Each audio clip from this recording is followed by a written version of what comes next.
مالیار صاحب ستاسو کور مې کې به امن کله راځي دا کور مې به څنګه ښایسته شي دا ډیولپمنټل پروجیکټونه به کله راشي سړکونه سکولونه کالجونه یونیورسټۍ انټرنیټ فیسیلیټیز جنگ جګړې خو پکې ډېرې وشوې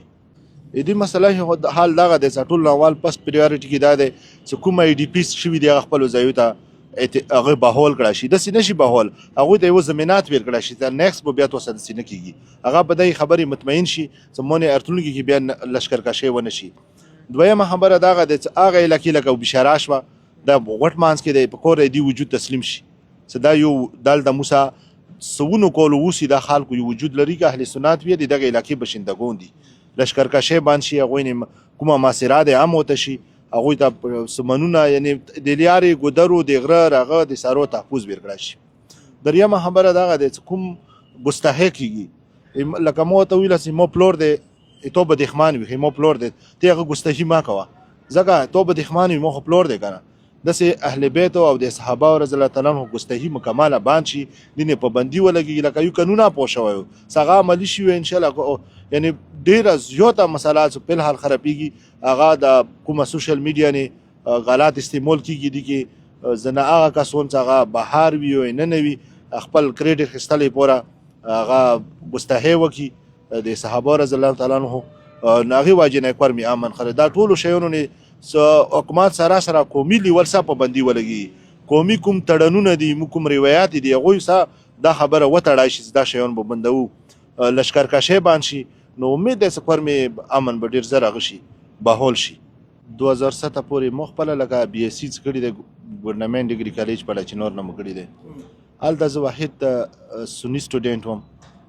چې زه خپل کلوس کې مو اهل سنت کمیونټي سره تعلق ساتلو دې مقصد هغه و هلته مو په یوه ځای تعلیم کوه شو موږ مقصد خبره احتجاج به کولو په یوه ځای به مو یوه زندگی روانه وه ځکه په لاچینور کې اهل سنت والجماعت وجود لرلو یو وجود برداشت کېدو یعنې که کومه خبره به وای مشرانو مقصد خبره قومي خبره به ډېرې خبرې به مشترکه وي که حکومت نه کوم ډیمانډ به کېدو ډیولپمنټ کالج به غوښته شو یو بل شی به هسپتال به غوښته شو خبره به په لاچینور ته مشترکه وه خو 2007 نه بعد په لاچینور نه اهل سنت والجماعت لوړل هغوی آی ډي پي شول دغې وجې نه بس لیارې بند شوې او لیارې جدا شوې مقصد خبره سني کمیونټي څه وه هغه لور کروم د منطقې شوه نو په لاچینور کې یو پریک پوت شو نو اوس هغه خپل ضد نه خپله کوشش کوي چې هغه ځان ته یو کالج راوړي یو شی راوړي بل شی راوړي او لور کروم ته چې کوم اهل سنت لوړل هغه ځای کې هغوی جد مقصد لور کروم کې چې اهل سنت دي هغوی خپل جد و جهد دی خو لور کروم کې به زه یوه خبره ته وکړم چې کوم وړه کلي دي هغه اوسه پورې وجود لري لکه ګودر ورته وایي پوسټ پړه چمکني کې د اهل تشیع په ډېر غټ منځ کې هغوی سره یو ښه وخت تېرېږي یوه ښه زندګي اوسه تېرېږي هغوی ګول میل دي مو اهل سنت والجماعت سره لکه مو اهل سنت والجماعت ته پړه چمکني قوم ته سرسي هغوی کوشش کوي د ګودر ته یې ویرکو نو دغې واجې نه د کومه خبره مو ته وکړه چې کله جنګونه وشول هغه وشول خلک آی ډي پي شول دغې واجې نه لیارې بېلې شوې په کور دی چې زه ته ګاونډیان یو زه تو د ګاونډیتوب حیثیت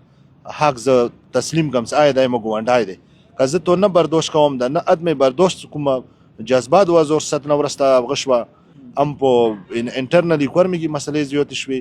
د کار مې امن خراب شو تر اوسه پورې امن مقصد خبره داسې امید شته خو داسې خلک علاقمند نه دي چې امن به زر تر زره قایم شي